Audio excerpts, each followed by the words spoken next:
열매를 불기도 감당치 못하겠노라. 나는 그리스도가 아니다라는 이야기예요. 한마디로 나는 그리스도의 글자로 끊을 수 없는, 아니 글자로도 칭함받을 수 없는 존재다. 글자는 너무 과한가. 기업자도 칭함받을 수 없는 존재다. 그런 의미예요. 너희들이 나를 오히려 그리스도로 여긴다라고 하는데 그러지 말라. 나는 절대 그리스도가 아니다. 그럼 누구인가? 그리스도를 증거하기 위하여 먼저 온 자다라고 하는 겁니다. 그는 성령과 불로 너희에게 세를 주실 것이요 손에 키를 들고 자기 타작마당을 정하게 하사 알곡을 모아 곡간에 들이고 죽정에는 꺼지지 않는 불에 태우실 것이다. 그분이 진정한 참신을 하는 것이다. 내가 물로 너희에게 세를 주어서 심판을 선포하고 있지만 진정한 참 심판은 그리스도를 통해서 이루어진다라고 분명히 가르쳐줍니다. 세례요한은 절대 결단코 그리스도일 수가 없습니다. 그리스도가 아닙니다. 백성들이 혹 그리스도인가 여긴다 해도 세례요한 자신은 절대 그리스도가 아니다라고 명백하게 밝혔습니다. 그럼 그리스도는 누구인가?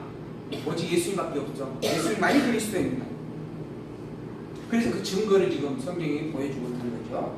또 기타 여러 가지로 고다의 백성들이 좋은 소식을 전하였으나 분봉한 헤롯은 그 동생의 아내 헤로디아의 일과 또 그의 행한 모든 악한 일로 인하여 요한에게 책망을 받고 이 위에 한 가지 악을 더하여 요한을 옥에 가두었다. 그러니까는 이제 요건 지금 나중에 있을 일이에요. 지금 당장 일어나는 일이 아니고 이런 세례 요한이 나중에 헤롯 왕으로 말미암아 감옥에 갇히게 되어진다라고 하는 겁니다. 그리고 더불어서 그 뒤에 이제 세례 요한이 감옥에서 목배임을 당하여 죽는다라고 하는 이야기가 또 사건적으로 전개가 되어지는 부분이죠.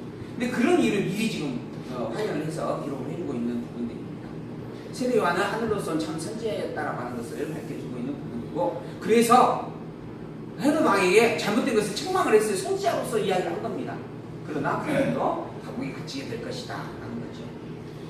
자, 이제 21절 백성이 다 세례를 받을 때 예수도 세례를 받으시고 기도하실 때 하늘이 열렸어요.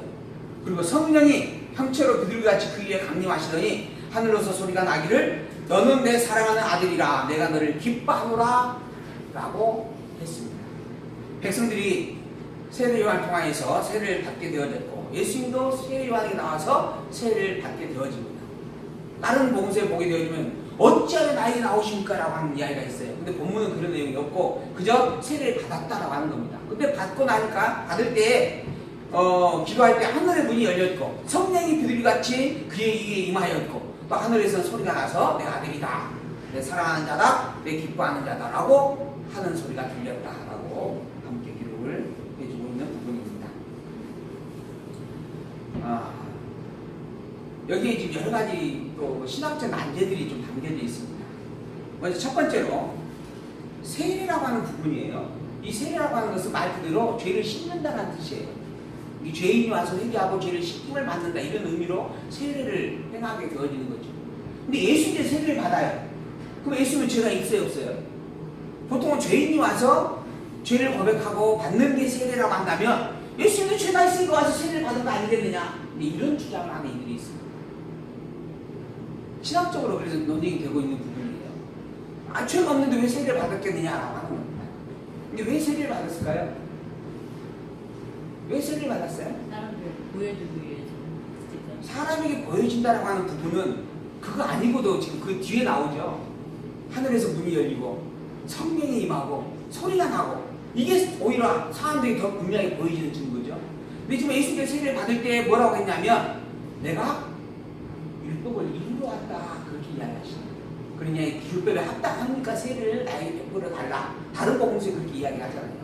그러니까 그게 율법의 마침자로서 세례를 행하였다라고 하는 부분의 의미가 담겨 있는 것이지, 더불어서 그걸로 인하여서 뭐 예수님이 죄가 있어갖고 죄를 씻기 위해서 세례를 받았다라고 하는 부분으로 이해하는 것은 너무 잘못됐다라고 말할 수밖에 없는 거죠.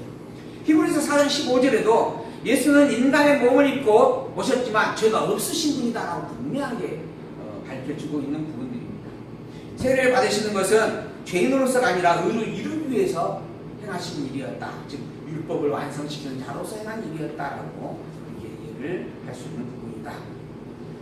그래서 이제 마태복음 3장 14절에 내가 당신에게 세례를 받아야 할 텐데 당신이 내게 옵니까? 라고 하자 우리가 이와 같이 하여서 모든 의를 이루는 것이 마땅하다라고 설명을 해주고 있다라고 하는 겁니다. 또 하나 문제는 뭐냐 하면 성령이 비둘기같이 임하였다라고 하는 말이에요. 그래서 그때 임한 비둘기가 뭐다? 성령이다. 또 불길로 임하는 그 불길이 성령이다. 이런 또 주장이 있다라고 하는 거죠. 그래서 이제 그런 의미의 내용을 담고 설명을 하면서 그래서 비둘기가 평화의 상징이다라고 하는 이야기까지 하는 부분들이 많이 있습니다. 근데 사실 성령은 누구예요? 하나님이에요. 하나님은 시공형을 초월하는 존재입니다. 그러니까는 비둘기의 모습으로도 임할 수가 있고 불의 모습으로도 임할 수가 있고 바람의 모습으로도 임할 수가 있고 얼마든지 자기 형상을 바꿔서 임할 수도 있는 능력을 가진 분이죠. 그러니까 하나님이기 때문에 하나님인데 당신께서 보여지지 아니한 존재로서 보여지는 존재로 보게 하려고 지금 이 순간에는 비둘기의 모습으로 임하였다라고 하는 부분이지 그 비둘기가 성령이다라고 또는 그래서 비둘기는 모두가 다 성령의 하나의 징표다 이렇게 이야기할 수 있는 부분은 아니다라고 하는 거 우리가 또 비교해 볼 수 있는 부분입니다. 그리고 또 하나 성부, 성자, 성령이 각각 독립적 존재라고 하는 부분이 보면 분명히 기록되어 있다라고 하는 겁니다. 그러니까는 위에 하나님의 음성이 있고 성령은 성령들이 임하고 밑에는 예수 그리스도인 예수님이 있는 것이죠. 성부, 성자, 성령이 각각 존재하는 겁니다. 그래서 우리는 삼위의 하나님을 인정을 해요. 근데 더불어 유일신 하나님도 우리가 분명히 성경에서 고백을 합니다. 그러면 삼위의 하나님과 유일신 하나님과 어떤 관계가 있는가? 셋이 하나인가? 아니 셋이 하나라는 말은 물론 셋이 하나라고 하는 말로 표현될 수가 있어요. 근데 더불어 그 말은 잘못 잘못하면 하나를 셋의 이름으로 부른다 이렇게 이해될 수가 있어요. 원래 세 분이 다 하나님이다 이런 말인데 하나님은 한 분인데 이 하나님 이쪽에서 볼 때는 성령으로 부르고 이쪽에서 볼 때는 예수로 부르고 이쪽에서 부를 때는 성부로 불렀다 이런 식으로 이해될 수 있다라고 하는 거예요. 그건 잘못된 것이다. 성부, 성자, 성령은 모두가 다 하나님이다라고 하는 말은 맞는 말이고 더불어 우리는 유일한 하나님 그분도 또한 인정한다. 그래서 정확하게 표현하면 삼위로 스스로를 증거하신 영원한 하나님이다 이렇게 표현할 수 있다라고 하는 이런 논제. 이건 신학적 논제라 좀 많은 어떤 이야기들을 덧붙여서 설명이 필요한 부분들입니다. 이어서 이제 23절에서 보게 되어지면 족복에 대한 이야기가 기록이 되어집니다. 예수께서 가르치심을 시작할 때 30세쯤이었는데 사람들은 아는 대로 그 예수에 대한 뿌리를 지금 기록을 해주겠다라고 하는 거예요. 이 지금 누가복음에 기록된 족보는 사람들이 아는 대로의 족보입니다. 그 요셉의 아들이에요. 예수님은 그 요셉의 이상은 헬라예요. 그리고 그 이상은 마따시였고 레이였고 그리고 그 이상을 쭉 가면은 스룹바벨도 있고 그 이상 쭉 가면은 보아스도 있고 그 이상 더 가면 아브라함도 있고 야곱 이상 아브라함 그 다음에 노아 그 다음에 마할렐레 그리고 셋 그 다음에 아담 거기에 그 이상은 하나님이니라 라고 마지막 38절에 기록이 되어 있습니다. 그러니까 지금 사람들 너희가 아는 대로 내가 예수님의 뿌리에 대해서 기록을 하는데 이 예수님의 아버지는 요셉이었고 요셉의 위에는 헬리였고 그리고 그 위에는 마따시였고 이러면서 결국 그의 근본된 뿌리는 하나님이시다 라고 이야기를 해주고 있는 말씀이다라고 하는 겁니다. 한마디로 이 내용은 예수님이 하나님의 보냄을 받은 자다 이걸 이야기하려고 지금 기록을 한 거예요. 여기에 또 하나의 문제가 있어요. 마태복음과의 족보를 비교해보면 족보가 너무 다르다라고 하는 겁니다. 그 중에 또 하나의 문제가 뭐냐면 요셉의 그 위가 누구라고 되어 있냐면 요셉의 이상은 헬리라 이렇게 되어져 있는데 헬리라고 한 자를 찾아보면 이 헬리가 누구냐 하면 마리아의 마리아의 아버지 이름이 헬리예요.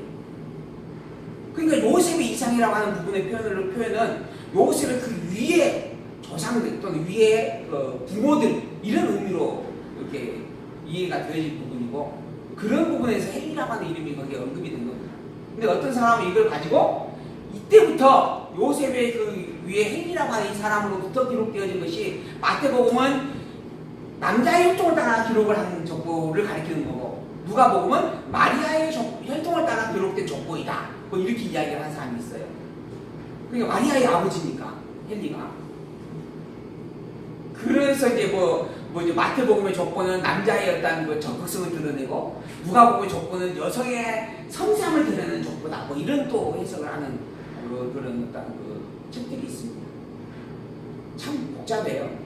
조금 신학을 좀 공부를 해보면. 근데 문제는 제가 그래서 그분에게 질문을 했어요. 그렇다고 문제는 그러면 계속 마리아의 족보로 가면 마리아의 족보로 간다. 마리아의 족보로 계속 올라가야 되는데 왜 위로 조금 올라가면은 다윗이 나오고 다윗은 지금 마리아의 족보하고 아무 상관이 없죠. 어떻게 따져보면은 다윗이 나오고 아브라함이 나오고 그러잖아요. 그건 어떻게 되는 것이냐? 그거는 결국은 예수님의 족보 아니냐? 이게 한마디로 말하면 이건 섞어져 있는 족보입니다. 여자의 족보가 아니고. 그리고 더불어 이 족보는 분명히 밝혀주잖아요. 너희가 일반적으로 알고 있는 대로 내가 기록을 하겠다라고 하는 거예요. 그리고 또 그 당시에 유대의 풍습으로 부모와 장인은 부모와 부인의 부모는 동급으로 이렇게 여기고 존경을 했다라고 하는 부분이 또 그 당시 문화랍니다. 그래서 요셉의 부모는 요셉의 두 부모뿐만 아니라 마리아의 두 부모까지도 요셉의 부모로 그 당시에는 당사자들이 취급이 되어졌다라고 하는 거예요. 그렇게 동네 사람들이 다 알고 있는 거예요. 그런 상황은.